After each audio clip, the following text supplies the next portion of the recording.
Ежелгі Жапонияда феодалдық дәуірде самурайлар жиі харакири немесе сеппуку жасайтын.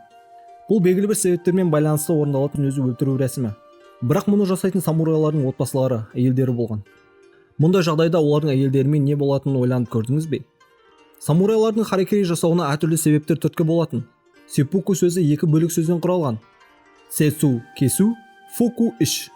Яғни бұл рәсім ішті кесу арқылы жасалынатын өзін-өзі өлтірудің түрі. Өзін-өзі өлтіруге итермелейтін себептердің ішінде жекпе-жек кезінде қорқақтық таныту немесе жеңіліске ұшырау, намысты жоғалтудан туындайтын ұят сезімі, сенімсіздік немесе сатқындық жасау, моральдық құндылықтарды бұзу секілді жағдайлар бар еді. Самурайлар үшін бұл рәсім ар намысын қорғаудың, қателігін мойындаудың немесе ұяттан құтылудың әдісі болды. Олар үшін бұл тек жеке шешім емес, қоғам алдындағы жауапкершілік пен өзін құрбандыққа шалудың белгісі еді. Көбінесе соғыс кезіндегі шайқастарда жеңілген жақты өлтірмей, қарсылас жақтың генералдары өз еркімен оларға өруге мүмкіндік беретін. Бірақ самурайлардың әйелдері де болды, және бұл жағдай олардың өміріне де белгілі бір дәрежеде әсер етуі тиіс еді. Әкелері немесе күйеулері самурай болған әйелдер ер адамдарға әртүрлі себептермен мұқтаж еді. Олар күйеулерінен белгілі бір тұрақтылықты, қорғаныс және материалдық қолдауды күтті. Бірақ кейбір самурайлар әйелдерді міндетті рөлде ғана көрді. Мысалы, мынандай пікірлер де болды: егер мен қызметшім болса, маған әйелдің қажеті жоқ. Бұл олардың әйелдерді тек тұрмыстық қызметкер ретінде қабылдағанын көрсетеді. Егер сол дәуірдегі жапон ер азаматы самурай болмаса, өз шаруашылығы немесе мұраға ие болу мүмкіндігі болмаса, ол отбасы құруға заңды түрде құқық ала алмайды. Сондықтан көбінесе бай самурайлар мен белгілі бір дәулеті бар қарапайым азаматтар ғана үйлене алатын. Бұл жағдай бәлкім 1900 жылға қарай Жапониядағы әскери істермен айналысқан ер азаматтардың тек шамамен 2%-ның ғана отбасылы болуына себепкер болған шығар.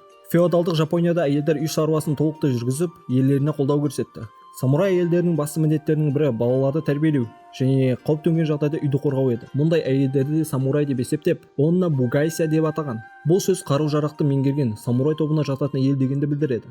Олар қаруды шебер пайдалана алды. Сонымен қатар қызметшілерді басқарып, егін егіп, отбасының азық-түлік қорын қамтамасыз етті. Күйеуі қайтыс болған жағдайда әйелге қайта тұрмысқа шығу мүмкін емес еді, тыйым салынған. Ал ажырасу мүлде мүмкін болмады. Енді бүгінгі шығарылымның басты сұрағына келдік. Егер күйеуі харакири жасаса, әйел не істейді? Харакири негізі тек ер адамдарға тән рәсім емес еді. Прикинь, егер күйеуі харакири жасаса немесе соғыстан оралмаса, әйелдер зигай жасауға мәжбүр болды. Бұл олар үшін ар намысын сақтап, зорлық-зомбылықтан құтылудың тек бір-ақ жолы болды. Зигай харакириден бір айырмашылыққа ие. Әйелдер өз өмірін тез аяқтай алатын. Нақтырақ айтқанда, олар көбінесе кимоносының жеңіне жасырылған пышақпен өз-өздерін сойып тастайтын. Нәтижесінде өлім алдындағы азап ұзаққа созылмайтын. Сонымен қатар әйелдер өлімнен кейін денесінің лайықты түрде қалуын қамтамасыз ету үшін жібек мата арқылы тізелерін байлап қоятын. Алайда кейбір жағдайларда олар да ер адамдар секілді дәстүрлі харакири рәсімін таңдаған. Мұның айқын мысалы ретінде азаматтық соғыстың соңына қарай күйеулерімен бірге харакири жасап, дұшпанға берілмеген 22 самурай әйелді айтуға болады. Егер күйеуі харакири арқылы өз еркімен қылмыстық жазадан құтылу үшін емес, ар намысын қорғау үшін өмірін қиған болса, ол әйелі мен отбасының беделін сақтап қалатын. Мұндай жағдайда әйелдер өзінің өмірін жалғастыра алатын, немесе буддистік антты қабылдап, қалған күндерін храмда дұға етіп өткізуге құқылы еді. Осылайша самурай әйелдерінің тағдыры күйеуінің харакири жасау себебіне байланысты болатын.